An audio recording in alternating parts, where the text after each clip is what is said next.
So let's go forward. Every so often, a social media debate rears its ugly head, and that would be the HBCU versus PWI debate. PWI standing for predominantly white institution. It's petty, it is a waste of time, but it needs to be addressed. On so many occasions, I have noticed that the aggressor tends to be Black graduates of PWIs who feel the need to question the quality of HBCUs. Some even feel the need to poke the bear and to suggest that their PWIs are actually like HBCUs.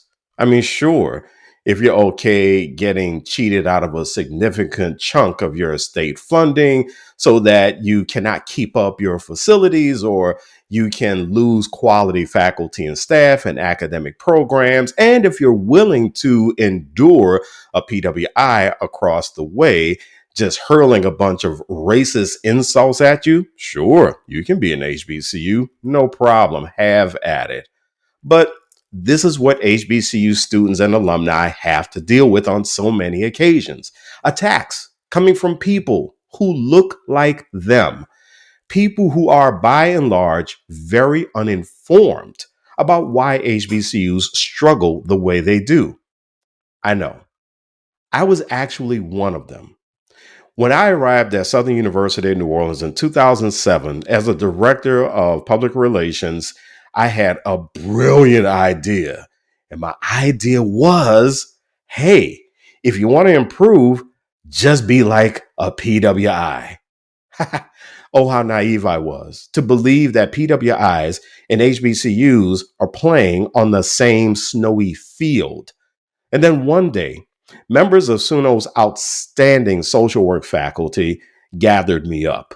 Ira Neighbors, Harry Doty, Harry Russell, they took the time to explain to me where I was. And to my credit, I shut up and I listened. After SUNO, I decided to work at 3 more HBCUs, and I enjoyed the ride. And when it came time for me to pursue my graduate degree, my choice came down to an HBCU or a more cost-effective PWI.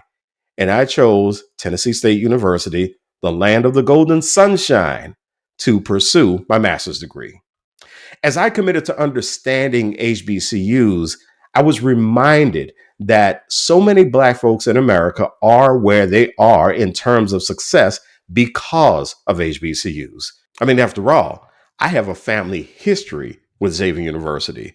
My dad got his undergrad degree from there. My mother got a master's degree from there. My great grandfather, Maynard Hilaire Nelson, is the one who went to the Archbishop of New Orleans after Southern left New Orleans for Baton Rouge and suggested that a Black Catholic university be formed, and he wound up serving on Xavier's first board. I have uncles who graduated from Straight College, Dillard, SUNO, other family members who graduated from FAMU, Howard, Southern, Morehouse, Spelman, and other HBCUs. And little did I realize years ago that I would wind up marrying a Hamptonian. To my friends who are Black PWI alumni, we should remember that even if we don't have direct ties to HBCUs, HBCUs laid the groundwork for us to earn our degrees from PWIs, Ivy League institutions, elite PWIs, and other PWIs around the country. But let's be fair here, because this is not to absolve HBCU alumni and students of trifling behavior. You know how we get.